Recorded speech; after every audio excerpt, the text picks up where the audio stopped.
Hey guys, and welcome to the 7th episode of Memetaa TV. Now, if you've been following along with this basic tutorial series, you'll probably realize that I've taught you a lot about basic concepts like movement and defense, but I haven't said a word about throwing a punch. So today is finally the day where I'll start teaching you about offensive tactics, when you can learn about how the cancel system works, how to construct basic combos, and basically how to use the cancels and the easy beat system. And that'll be about it for today, but since that is actually quite a bit of information, it'll be a bit of a long tutorial, but it's basically taking you to the end of what you need to know to play the game. So let me start off by saying that the ASB combo system works on chains, and not exactly based around links. So if you're just new to fighting games, you're probably wondering what this means. This basically means that you can combo things like a light attack into a medium attack into a heavy attack without using much timing, and as long as you press the buttons in relatively quick order, you should get a combo out of it. But naturally, you don't want to just combo with light, medium, and heavy all day, and you will have to know a little bit more to get a decent damage combo. So to start learning about that, let me pull up this handy flowchart I made to help teach you guys about how cancels work. Now, if you look at this chart, it probably doesn't make a lot of sense, and that is quite alright because A, I didn't do a very good job in making it, and B, it is kind of a confusing system to get through your head. But let me say this.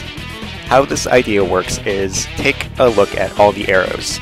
Now, if you see an arrow connected, this does not mean that if you do, like, L, M, H, command normal, it will exactly combo. This is a cancel flowchart and not a combo flowchart. So let's say you're a Jotaro player and you have stand on, and you want to do LMH into his command normal, which is an overhead. Now, naturally, this does cancel into one another. So after you get the H and you go into his command normal, which is his 6H overhead, this would technically come out instantly because you cancel into it, but since the startup time on his overhead is relatively long, this means that you won't necessarily get a combo after it, and the opponent would be able to block the overhead portion. So this is generally the idea of how to look at this chart. It's not that you're going to get a combo if you do it in, say you started crouching light, go to L, M, H, command normal, command move, and then you try to do a heart heat attack. In the ideal world, and a lot of characters, this will in fact combo.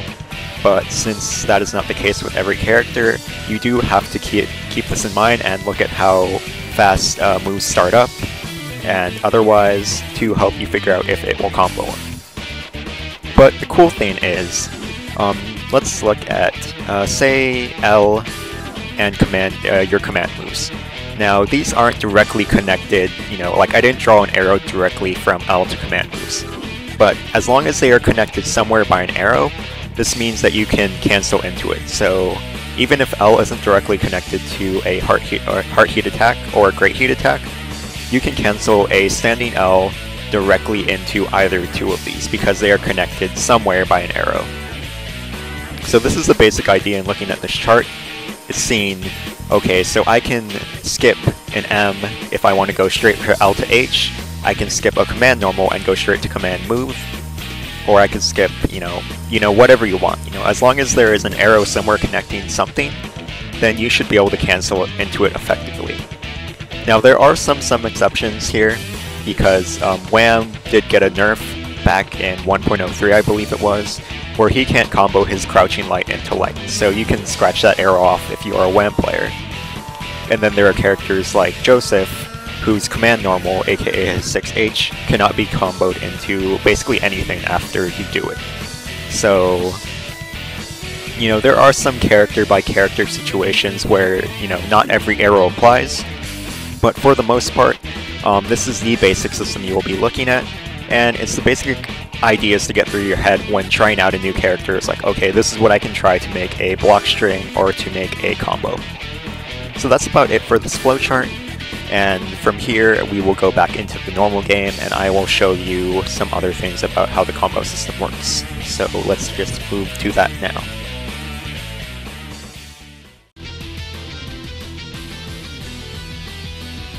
Alright, now that you guys have basically seen how the cancel flowchart works, it's about time you learn the combo limitations that you have to keep in mind when you're constructing them.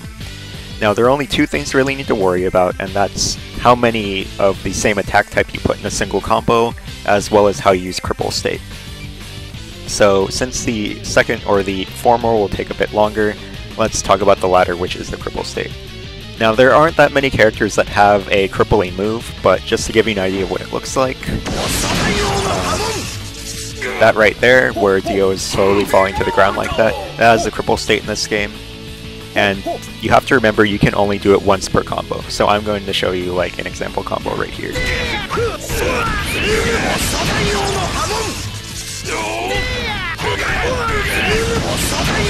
Alright, so say I tried to do that again and cause a Cripple State again. If you realize that caused an untechable knockdown, and I could not do anything after that. So basically what the idea is if you're trying to use Cripple State in your combos, remember you can only use it once. Otherwise, you're going to cause your opponent to fall on the ground, and you can't really do anything other than down attacks at that point. So if you want to extend your combo past that point, just remember that you can't keep using crippling moves to keep giving yourself easy combos. So that's, you know, the easiest one to remember. So just, you know, if you have a move like this, just remember that you can only throw it out once per combo, which is, you know, a pretty fair limitation since they are rather good moves and easy to combo into. The other one to remember is basically the infinite prevention system that was put into the game later after 1.03, or during 1.03, and I actually went over this once. But the basic idea is there are two states you need to worry about, which are when your opponent is on the ground and when your opponent is in the air. I don't know if I'll be able to show air as much, but I'll give you the basic idea of what it looks like on the ground. Now say you hit or you like using crouching lights, like Dio players like using crouching lights a lot in their combos. While it's not necessarily optimal damage, people like doing it for gauge. So say you like throwing a lot of these in between your chains, you only get to do 7, or actually 6, while your character is on the ground before it causes a techable knockdown. So let me give you an idea of what this looks like.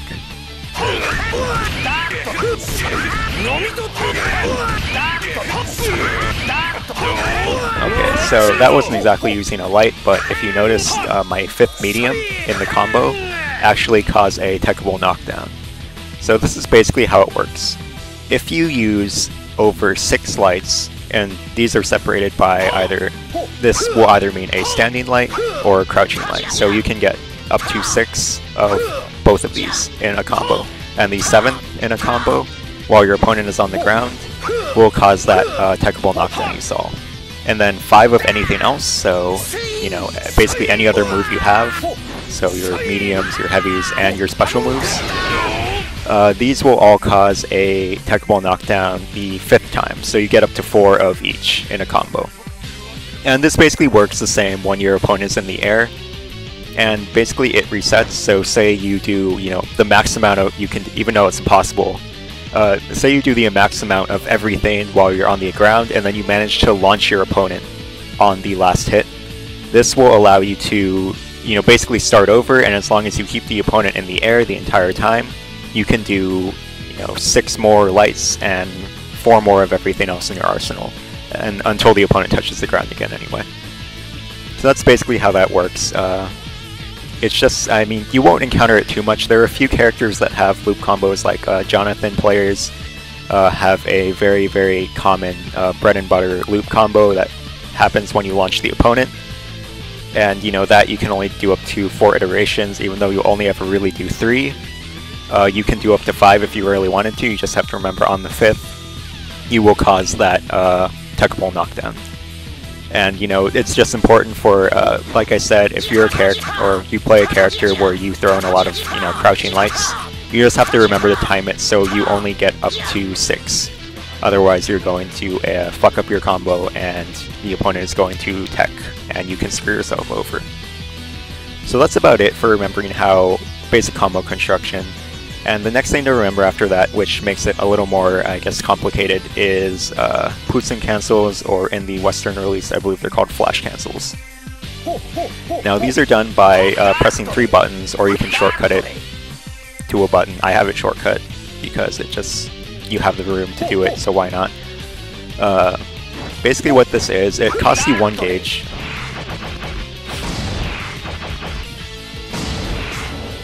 So there you go, it costs you 1 gauge, and if you notice, this basically cancels all the frames as long as, you know, whenever you cancel it, all the remaining frames. There you go. And then you can move right after it. So this is like, if you've played Guilty Gear and you know about roaming cancels, or if you played BlazBlue and you know about rapid cancels, it's the exact same idea. It's basically, you know, canceling an attack, and either for offensive or defensive reason. So let's just talk about the offensive uses. Now this is pretty easy. For most characters, you won't have the ability to, you know, like do much if you just do like something like this. Okay, that doesn't work.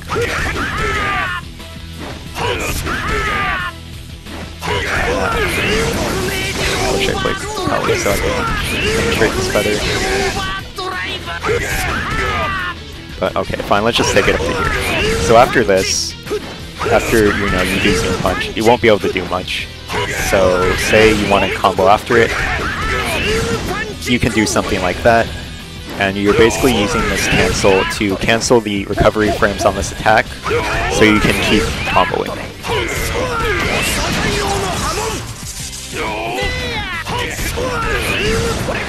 Something like that. So that's basically the offensive way to use these cancels. There's, you know, a ton of ways. You know, you'll find various moves can be canceled only at certain times, like Jotaro's, I believe his Shoryuken, you have to cancel it after a certain amount of hits, otherwise you cannot after that point. And there are a few attacks you can't cancel, period. I believe Joseph's overhead can't be cancelled at all. So you have to be careful, but, you know, as long as you know the general frames where you can cancel a move, then you can do this in terms of combos, and, you know, say it launches an opponent, or, you know, it stuns an opponent. Like, there are some characters that have cripple attacks that have really long recovery frames, but you can actually cancel these recovery frames and, you know, continue your combos. And then, of course, you know, just attacks that cause a lot of hit stun, like, you know, heavies, or, you know, like this, like, Pele's Zoom Punch cause a lot of hit stun that you basically have a lot of time if you cancel it to follow up combo.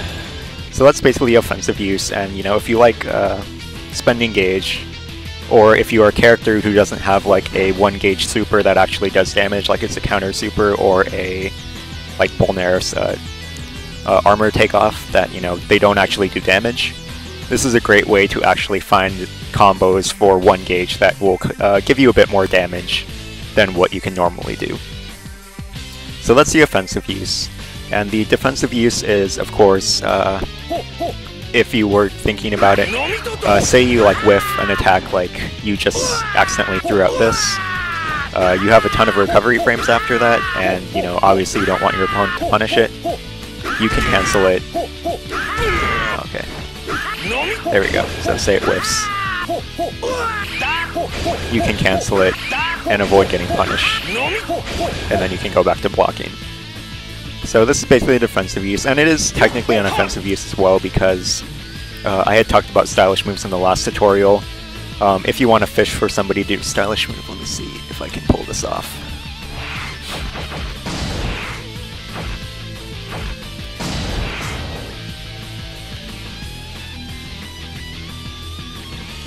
Okay, let's see if I can do this. So say, okay, so that's basically the situation you'll see a lot, is you throw an attack, opponent stylish moves, and then you can cancel it like that, and you prevent the opponent from punishing you, basically. So, without anything, that's really hard to do. Like that. So you can do something like that, and say you caught your opponent off guard, you can then, you know, punish them accordingly for whatever mistake they made in trying to catch you off guard like that. So that's another defensive and, you know, slash offensive use. Like, you can bait stylish moves if you like have a really slow attack you know you can cancel. Then, you know, be on the lookout, and, you know, if you think your opponent is like trying to bait you to, you know, do an attack like that, or not bait you, but is looking for an attack that they want to stylish, then just, you know, try and throw out something that you know you can cancel really quickly. See if they stylish move it, and then, you know, you have all the time in the world while the animation is going on to cancel your move right after it, and then you can in turn punish them for trying to bait that stylish move. So there's that, and that's, you know, basically the only uses you really need to know. So in other words, you know, offensive in a combo like that, or defensive when you do something unsafe and you want to, you know, save yourself from it. So, you know, Putsun or flash cancels are probably one of the main uses you're going to put out of your gauge, especially, you know, everybody wants to do a really big, you know, 3-gauge combo that does like 80%, but in realist matches, you probably won't get a chance because you're going to want to keep gauge for, you know, uses like these. And, you know, I kind of put this at the end of this tutorial, and it will seem a little weird, but I do want to talk about Easy Beat, which is essentially the game's easy combo system. So this is, if you can see, I got all that from just pressing light. And all this really is you know, an easy combo system for beginners, and if you learn how to combo yourself, you won't find much use for this. But basically how it works is if you know, hit, you know, just light standing light, it has to be standing light, and you either, you know, it's either blocked or it's, you know, it hits, then you can continue, you know, pressing it, and you'll get a combo basically for most characters into 1 gauge. Now the thing to remember is you can stop these at any time, so say like there, and you want to stop, and you don't want to use your 1 gauge, you can do that, or say you do something like do that. It's basically, you know, it's anything goes, but just remember, these aren't necessarily the best combos you're going to get for the amount of gauge you may spend. And like, say this kind of thing was blocked, you just left yourself really open for, you know, the opponent to punish you. So it's, you know, it's a good thing to, you know, it's a nice thing for beginners, but like I said, if you know how to do combos yourself, then chances are you can find better uses for your gauge than just doing the easy beat combos. But, you know, just keep in mind that they are there, and be careful if you are mashing on light, obviously, and you don't want to do them, because if you... That's like the worst part, is if you accidentally hit light more than a few times, then you're going to throw yourself into it. But it shouldn't be a huge issue unless you're trying to do like something like that, where you're trying to mix up your high and lows. And, you know, that's about it, I believe. I kind of like rushed through this one, but hopefully I didn't forget anything, and it actually didn't turn as long as I thought it would. So I will review it, and if I have anything that I forgot, I'll try and put in text boxes like I did last time. And hopefully it was helpful. You know, it's kind of a lot of information to digest, and if you really felt like you missed something, feel free to look at the text version, because it will probably explain it a lot better than I was able to, and you can always look at the video for visual examples. But that's about that. And as always, rate, comment, subscribe. The next tutorial will basically be the last in the basics. I do have a few others that I probably need to talk about, like minor system things, but the next one will probably be the last in terms of basic ideas you'll need to know to play the game. So that's about that, and I guess I will see you guys in the next tutorial. So thanks for watching.